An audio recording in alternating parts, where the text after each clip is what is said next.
Hi and welcome back to my channel. Say, if you like the content of my channel and you want to see more or keep up to date with my latest videos, please feel free to like and subscribe. If you leave any comments, I always try and get back to them as soon as I can. Today we have a watch brand I've never featured before. This is a Mido.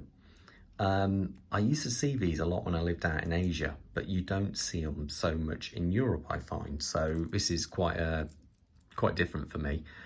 My friend Steve over at a Watch Obsession gave me this watch to review, so I've had it for a week and kind of put it through its paces and seen what I think of it. And it's quite interesting actually. This model is called the Great Wall. It's been out for a few years, turns out. It's not a new watch, but it's still interesting to look at.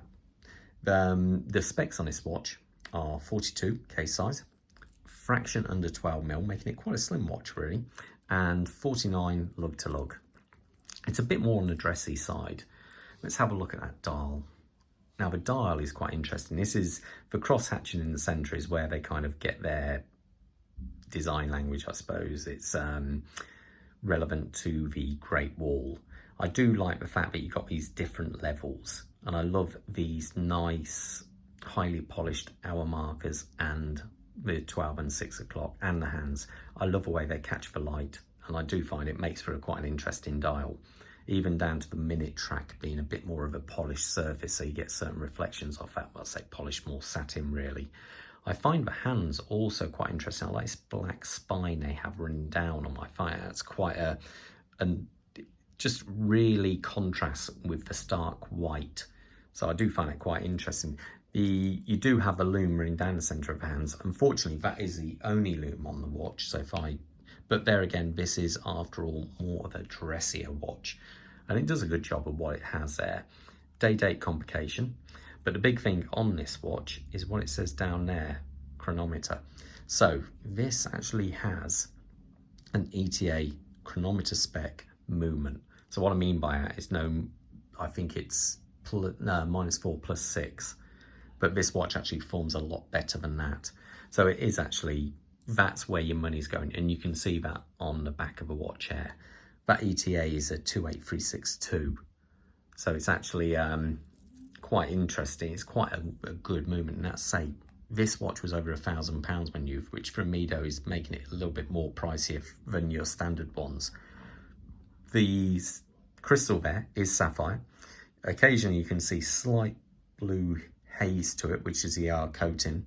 I believe it's on both sides, so they really went to town on this.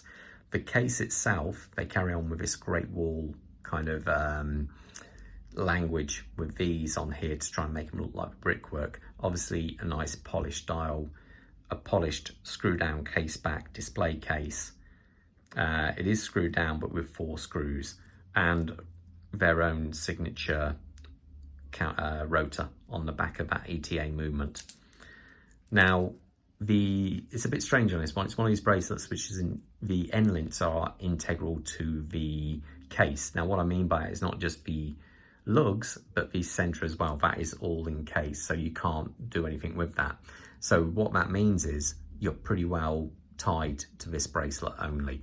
The bracelet is 22mm at the top, and it's quite a nice bracelet, but unfortunately you can't change it. So if any of you follow my channel, you'll know that I always like swapping around bracelets. Bracelets with straps or rubber straps or Velcro or NATOs. But unfortunately, you can't do that with this watch. A little bit of a shame. You do have the polished outer links there with the brushed, very satin finished, very fine brushwork on the inner. You do then have this butterfly clasp on the back. It is signed, and it is relatively deep actually, so you can actually feel that. The crown too is signed, and it is screwed down, so you do have a screw down crown. This watch after all is 100-meter water resistant, so it's a dress watch, which doesn't matter if you get wet. I'll put it on my wrist. I'm wearing at the moment a Obus Morgan C-Star 60, which I haven't had long after reviewing one. You all wanted one. So let me put this on. The butterfly clasp, unfortunately, being a butterfly, hasn't got any micro adjustment on it at all. And there we go. That's it on my 7 and a bit inch wrist. You see the way it catches the light. I find it makes for an interesting dial. It's one of these watches you look twice at because of the reflection of the dial. And I do like that. I think it's, you know, it pushes it up there a little bit more, the dial does on this watch. So no, there you go.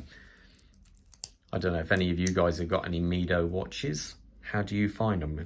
I've had no experience with after sales service or anything like that. Yeah, please let me know in the comments below, you know, how you feel about them. It'd be good, interesting to know. Okay, all the best, and I will see you at the next watch review. Stay safe out there. Take care. Bye.